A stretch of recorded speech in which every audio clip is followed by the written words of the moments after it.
Shalom. Aujourd'hui, je vais vous parler de la jalousie. Être jaloux, c'est un terme que nous employons souvent pour désigner quelqu'un qui est envieux de quelqu'un d'autre parce que cette personne ne possède pas ce que toi tu as. Vous savez, la jalousie est un péché et ça ne correspond pas à notre caractère en tant que chrétien, en tant qu'enfant de Dieu. Être jaloux, c'est être envieux des autres, c'est ne pas accepter que l'autre réussisse et pas toi. Être jaloux, c'est voir un sac chez une de tes sœurs et dire « je veux le même sac ». Et tant que je n'ai pas le même sac, ça te fait du mal au cœur. Bien-aimé, la jalousie est un péché et c'est quelque chose que Dieu n'aime pas. Ne soyons pas jaloux. Il dit dans le livre de Galates 5, le verset 26, « Ne soyons pas orgueilleux, entre nous, pas de dispute, entre nous, pas de jalousie. » Le fait d'être jaloux indique que nous ne sommes pas satisfaits de ce que Dieu nous a donné. Or, la même Bible dit dans Hébreux 13, verset 5, qu'il ne nous délaissera pas, il ne nous abandonnera pas, mais contentons-nous de ce que nous avons, de ce que Dieu nous a donné. Bien-aimé, la jalousie est un défaut, la jalousie est un péché.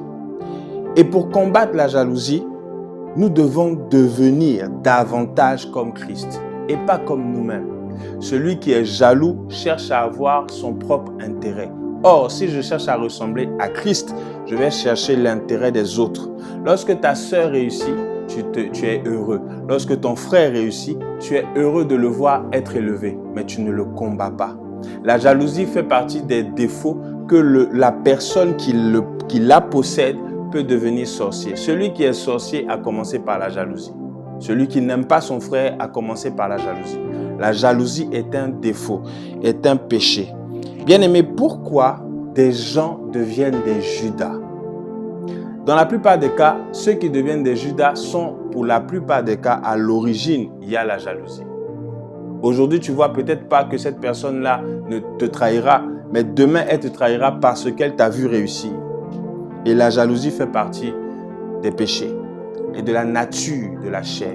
Cherchons l'intérêt des autres. Je termine avec ce passage de 1 Corinthiens 13. La Bible dit que lorsque nous devons nous aimer, aimons-nous. Le véritable amour, c'est de chercher l'intérêt des autres au lieu de notre intérêt. Non à la jalousie dans nos églises. Non à la jalousie dans nos familles. Non à la jalousie dans notre environnement. Refusons la jalousie. Aimons-nous les uns les autres. Que Dieu vous bénisse.